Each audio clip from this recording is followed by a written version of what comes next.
Hello friends, how are you? I hope you will be fine. Today I am going to tell about article. आज हम आपको article के बारे में बताने जा रहे हैं। आर्टिकल क्या होता है हमने बचपन से ही पढ़ा है और इसको अभी भी पढ़ते हैं और ये इंटर का भी सिलेबस है और बहुत तैयारी लेवल में भी ये पूछा जाता है आर्टिकल। तो हम इसमें देखेंगे क्या वही है जो हम पहले पढ़ रहे थे या इसमें कुछ नया मिलता है। तो हम इसके बारे में चर्चा करेंगे। हम यहाँ पे टॉपिक ले लेते हैं आर्टिकल। यहाँ पे हम टॉपिक लेते हैं आर्टिकल, जिसका अगर हिंदी जानना चाहो तो इसका हिंदी होता है उपपद। इसका हिंदी होता है उपपद। इसको हिंदी में उपपद कहते हैं। ठीक है, तो हम आज इसके बारे में पढ़ेंगे। आर्टिकल के बारे में आज हम जानेंगे कि इसका सही सही जो जो सही सही इसका यूज है वो क्या होता है, कैसे हम इसको यूज करते हैं। जो हम पढ़े हैं उस वही होता है या कुछ इसमें नया मिलता है, हम इसके बारे में पढ़ेंगे। तो हम यहाँ पे देखते हैं आर्टिकल। अगर हम आर्टिकल की बात करें तो ये दो प्रकार का होता है। आर्टिकल जो होता है वो दो प्रकार का होता है। एक होता है डेफिनिट आर्टिकल। एक क्या होता है? Definite article. हमारा एक डेफिनिट आर्टिकल होता है और एक होता है इनडेफिनिट आर्टिकल। एक क्या होता है? इनडेफिनिट आर्टिकल होता है। हमारा एक डेफिनिट आर्टिकल होता है और एक इनडेफिनिट आर्टिकल होता है। अगर हम इसकी हिंदी जानना चाहें तो एक निश्चित होता है, एक निश्चित होता है और एक होता है अनिश्चित।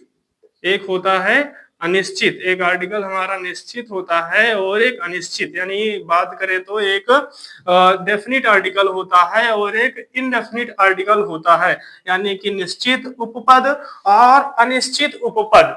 अब इसको हम देखेंगे, जब ये दो कैटेगरी में बांटा गया है तो इसका भी कुछ होता है, इसमें भी कुछ होता है। तो डेफिनिट आर्टिकल में हमारा आता है द। डेफिनिट आर्टिकल में हमारा आता है द और इनडेफिनिट आर्टिकल में आता है हमारा ए और एन। ए और क्या आता है इसमें? एन। इनडेफिनिट आर्टिकल में हमारा आता है ए और एन। तो हम इसी का यूज इसमें सीखेंगे कि इसका सही यूज क्या है, इसको हम सही से कैसे यूज करते हैं, इसके बारे में हम इसमें जानेंगे कि ए और एन का प्रयोग कहाँ होता है। ये बच्चों के लिए भी बहुत ज्यादा जरूरी है, सबके लिए बहुत ज्यादा जरूरी है। हम इसको अच्छे से सीखेंगे कि इसमें होता क्या है। तो हम पहले ए एन का प्रयोग ले लेते हैं। तो ए एन का जो प्रयोग है, अभी तक हमने पढ़ा था कि इसका प्रयोग जो होता है वो वॉवेल्स के अकॉर्डिंग होता है, यानी कि स्वर के अकॉर्डिंग होता है, और एन का प्रयोग स्वर के अकॉर्डिंग होता है, ए का कॉन्सोनेंट के अकॉर्डिंग होता है। इसको हम पढ़े थे, इसको हम क्या करें बचपन से पढ़ते आ रहे हैं। तो इंग्लिश का जो वॉवेल्स होते हैं वो होते हैं, क्या होते हैं? A E I O U. A E I O U. A E I O U ये हिंदी का स्वर है। और इस कॉन्सोनेंट होता है, इसी को छोड़ करके जो भी लेटर में अल्फाबेट में ए टू जेड अल्फाबेट में इनको छोड़ करके जो मिलते हैं वो कॉन्सोनेंट होते हैं। तो यही हमने सीखा है कि इसमें जो होता है ए एन का प्रयोग जो होता है वो वावेल्स और कॉन्सोनेंट के अकॉर्डिंग होता है। तो क्या ये सही है? हम इसका यूज करेंगे। हम यहाँ पे शुरू से पढ़ते आ रहे हैं कि अगर वावेल्स हो तो एन लगा देते हैं। हम पढ़े हैं वहां पे कि एलिफेंट हो, एलिफेंट का यानी फर्स्ट लेटर हो। ठीक है, एलिफेंट का जैसे फर्स्ट लेटर क्या है हमारा? ठीक है, एलिफेंट का फर्स्ट लेटर ई है, तो इसके अकॉर्डिंग हम इसमें एन लगा देते हैं। हमने यही पढ़ा है। ठीक है, तो क्या सही है ऐसा? इसके इसी के अकॉर्डिंग होता है या इसका कुछ और मतलब होता है, ये हम जानेंगे। तो इसका मतलब होता है कि हम जो लगाते हैं एलिफेंट के अकॉर्डिंग, तो अगर ऐसा हम देखें तो क्या एलिफेंट के अकॉर्डिंग लग गया, या जो भी आता है फिर आ जाता है हमारा कुछ इसमें, फिर ये आ जाता है आवर, हम इसमें लगा देते हैं एन और हमारा क्लियर नहीं होता। इसमें क्या लगा देते हैं? इसमें हम लगा देते हैं एन। अब इसमें हमारा क्लियर नहीं होता कि अब बताओ इसमें यहाँ पे ई के अकॉर्डिंग, यहाँ पे अल्फाबेट मतलब कि वॉवेल्स के फर्स्ट लेटर के अकॉर्डिंग यहाँ पे एन लगा दिए, लेकिन इसमें तो कॉन्सोनेंट का फर्स्ट लेटर आया है, तो इसमें क्यों हम इसको लगा रहे हैं, क्यों एन लगा रहे हैं? तो इसको हम जानते नहीं। इसको हमको यह बताया जाता है कि याद कर लीजिए ये हावर है, हावर है, तो हावर नहीं, इसको आवर पढ़ा जाता है। सबसे तो पहले ये हम जानेंगे कि इसको आवर पढ़ा जाता है। तो यहाँ पे हम सबसे पहले जानेंगे, जो सीखे हैं कि यहाँ पे वावेल्स के फर्स्ट लेटर के अकॉर्डिंग लगता है, तो वावेल का फर्स्ट लेटर नहीं, अगर हम यहाँ पे सही इसकी जानकारी दें तो इसका जो होता है वो वावेल्स के फर्स्ट लेटर के अकॉर्डिंग नहीं, इसका जो भी यहाँ पे लिखा होता है, जो भी वर्ड लिखा है, अगर उसमें हमको आर्टिकल लगाना है तो हमको उसके वावेल्स के फर्स्ट लेटर के अकॉर्डिंग नहीं, उस वो शब्द के, हमको उस शब्द का जो प्रोनाउंसिएशन निकल के आता है, उस शब्द का उच्चारण क्या बन रहा है, उस शब्द के उच्चारण के अकॉर्डिंग हम उसमें लगाएंगे।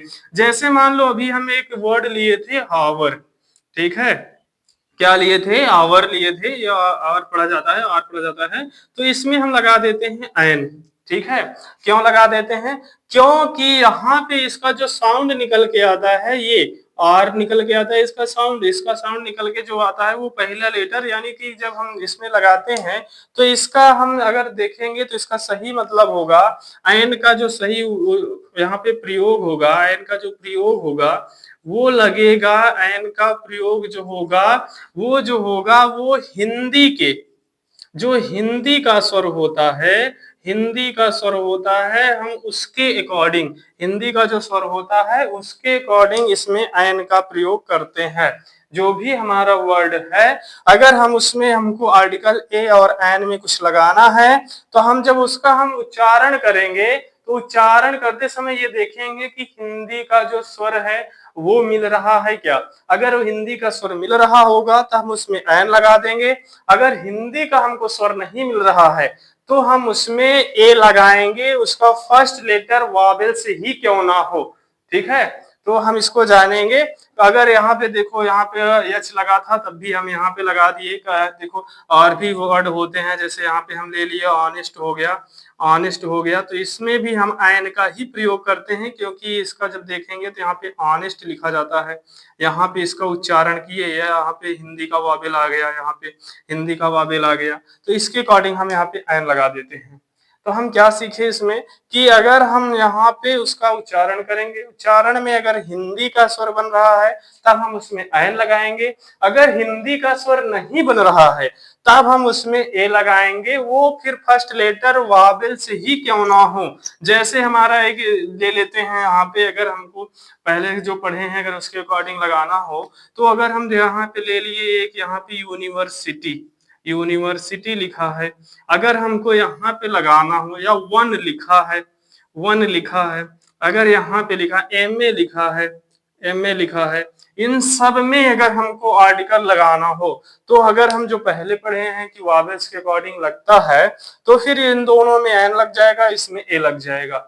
लेकिन ऐसा क्या सही है, बिल्कुल गलत है, ये बिल्कुल गलत है। हम इसमें लगाएंगे, कैसे लगाएंगे, यहाँ पर देखेंगे, अगर हम इसको यहाँ पे देखेंगे, इसका उच्चारण करेंगे तो ये उच्चारण कुछ ऐसा बनता है यूनिवर्सिटी का, यानी कि उसका जो फर्स्ट लेटर आता है वो कुछ इस तरह का निकल के आता है, यानी कि उसका जो फर्स्ट लेटर होता है वो या करके आता है, और या जब देखेंगे तो या क्या होता है, या जो होता है वो हिंदी का कॉन्सोनेंट होता है।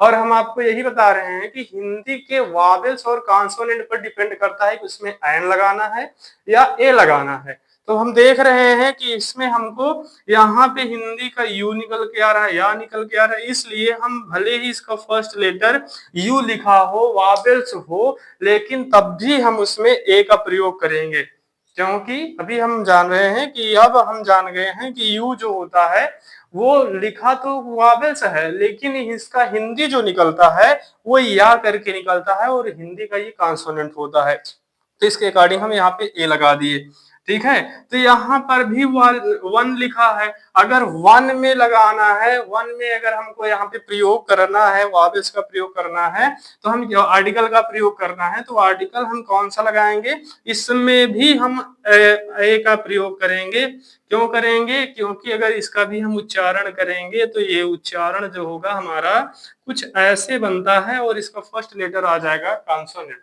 ठीक है, इसका फर्स्ट लेटर क्या आ जाएगा, कॉन्सोनेंट आ जाएगा, इसलिए हमको क्या करना है, इसमें भी ए का ही प्रयोग करना है। फिर उसके बाद अगर हम इसमें देखेंगे तो इसका देखो लिखा है एम ए, यानी कि इसका फर्स्ट लेटर कॉन्सोनेंट है, हम इसमें देख रहे हैं इसका फर्स्ट लेटर कॉन्सोनेंट है। तो अगर हम अभी देखेंगे तो अभी हमने जो पढ़ा कि कॉन्सोनेंट लिखा है, फर्स्ट लेटर देखने में लग रहा है, लेकिन जब अगर हम इसको हम अपने रूल के अकॉर्डिंग करेंगे कि जो हमारा रूल है वो क्या है, वो ये है कि वो हिंदी का हमारा जो है वो हिंदी का स्वर या व्यंजन होना चाहिए उसको बोलते समय। तो अगर हम इसको बोलेंगे एम ए को, तो ये कुछ ऐसे एम और ए ऐसे कुछ लिखा जाएगा। तो ये एम को देख रहे हैं तो इसका ए आ रहा है, यानी ए जो होता है वो हिंदी का वॉवेल्स होता है। तो अगर हिंदी का वॉवेल्स हमको बोलने में इसका मिल रहा है तो हम इसमें एन लगा देंगे। इसमें क्या लगा देंगे? इसमें एन, यानी कि हमारा क्लियर हो गया कि हमको ए कहाँ लगाना है, एन कहाँ लगाना है। अभी हमको यहाँ पे बताए, हम आपको बताए कि अगर ठीक है उसका क्या लगाएंगे, क्या लगा देंगे, उसमें एन लगा देंगे। और इसमें क्या कह रहे हैं, इसमें क्या कह रहे हैं, अगर इसमें हम बोल रहे हैं इसका अगर पहला अक्षर क्या हो, इसका पहला अक्षर व्यंजन हो, ठीक है, इसका पहला अक्षर क्या हो, व्यंजन हो, तब उसमें हम क्या लगा देंगे, उसमें हम लगा देंगे ए, यानी कि व्यंजन का मतलब है कि का से क्या होना चाहिए, का से ज्ञा तक में अगर आ रहा है बोलते समय तो हम उसमें लगा देंगे ए। उसका फिर उसमें वॉवेल्स ही क्यों ना लिखा हो, कॉन्सोनेंट ही क्यों ना हो, फिर हम उसमें क्या लगा देंगे, ए लगा देंगे अगर बोलते समय व्यंजन आ रहा है तो। ठीक है, उसके बाद ये दा है, दा भी आर्टिकल है, ये डेफिनिट आर्टिकल है, निश्चित आर्टिकल है, इसका भी बहुत प्रयोग है, इसका भी मल्टी प्रयोग है। ठीक है, इसको हम क्या करेंगे, इसको नेक्स्ट वीडियो में बताएंगे। तब तक के लिए इसको आप अच्छे से जान लीजिए, अच्छे से इसको लिख लीजिए। ठीक है, कि हम क्या बताए, अभी एक बार फिर से आपको बता दे रहे हैं कि जो उच्चारण करते समय, ठीक है, उच्चारण करते समय अगर उसका हिंदी में उसका जो है उच्चारण जो है व्यंजन में आ रहा है तो उसमें हम ए लगाएंगे। फिर उसका जो लिखावट है वो वॉवेल्स से ही क्यों ना शुरू हो, उसमें हम क्या लगाएंगे, ए लगाएंगे। उसके बाद अगर हम यहाँ फिर दूसरा ले लेते हैं, एन ले लेते हैं, तो उसका उच्चारण करते समय अगर हम वहां पे देखेंगे कि हिंदी का वॉवेल्स आ रहा है, आ से लेकर के आ तक आ रहा है, तो उसमें हम लगाएंगे, उसमें ए आयन का प्रयोग करेंगे। फिर उसमें वॉवेल्स ही क्यों ना लिखा हो, वो कॉन्सोनेंट ही क्यों ना हो, ठीक है, उसमें क्या लगाएंगे, हम आयन का प्रयोग कर देंगे। अगर फर्स्ट लेटर क्या आ रहा है, फर्स्ट लेटर बोलते समय आ से आ तक में कुछ मिल रहा है। Thank you.